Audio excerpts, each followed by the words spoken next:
بلوچستان کے شہر کلات سے ہمارے گدروشیا پوائنٹ کے نمائندے نائب اسرار مینگل کی رپورٹ کے مطابق بلوچستان نیشنل پارٹی کی مرکزی کال پر بلوچ یکجہتی کمیٹی کے سربراہ ڈاکٹر مارنگ اور دیگر قائدین کی گرفتاریوں کے خلاف احتجاجی ریلی نکالی گئی۔ ریلی میں بی این پی کے کارکنوں کے ساتھ دیگر سیاسی جماعتوں کے کارکنان بھی شریک تھے۔ ریلی کے شرکاء سے ضلعی صدر میر قادر بخش مینگل، سینٹرل ایگزیکٹو کمیٹی کے ممبر حاجی عبدالفتاح علیزئی، سینئر رہنما میر منیر احمد شاوانی، سی اے سی ممبر ٹکری شفقت اللہ لانگو، جمہوری وطن پارٹی کے ذوالقرنین، جمعیت علماء اسلام نظریاتی کے امیر مفتی ناصر مینگل نے خطاب کرتے ہوئے کہا کہ بلوچستان میں جمہوریت برائے نام جبکہ عملی طور پر صوبے میں غیر اعلانیہ مارشل لا نافذ ہے۔ ریاستی اداروں کی جانب سے پہلے نوجوانوں اور بزرگوں کو اٹھایا جاتا تھا، اب خواتین کو اٹھایا جا رہا ہے۔ مقررین نے کہا کہ قائد بلوچستان سردار اختر جان مینگل نے بلوچ خواتین اسیران کی رہائی کے لیے ورڈ تا کوئٹہ ایک پر امن بلوچ تحفظ ننگو ناموس مارچ کا انعقاد کیا، لیکن بدقسمتی سے کٹ پتلی حکومت سردار اختر مینگل کے جائز مطالبات کو تسلیم کرنے کے بجائے ان پر خودکش حملہ کروایا۔ ان کے راستے میں غیر قانونی رکاوٹیں ڈال کر کوئٹہ جانے کی اجازت نہیں دی گئی، جس کی وجہ سے قائد بلوچستان کو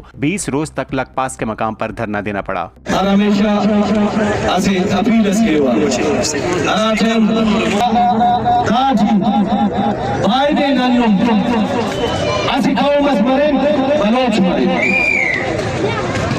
قبیلہ پرستیان پیش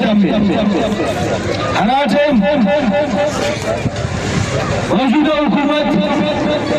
پیپلز پارٹی نا ننگا تزیہ کریک ڈاؤن کری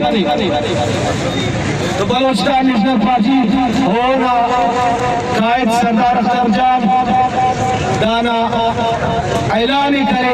اندازہ کرے عید ننگ نائے تو بلوچ کلی پیشتا موید کمیں لیکن افسوس براوی پائے کچک تو کچک کے تو مونا کچک کار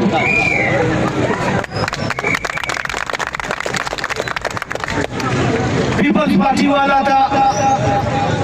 اندازے پریس کانفرنس خناری الزام تراشی دے خناری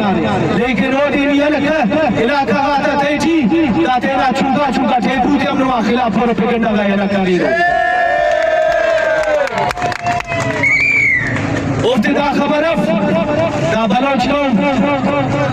خرمانہ مثال ہے دا بلوچکون شہرانہ مثال ہے دا کچھک کو ٹیپو دا پروائن کا پرو انشاءاللہ۔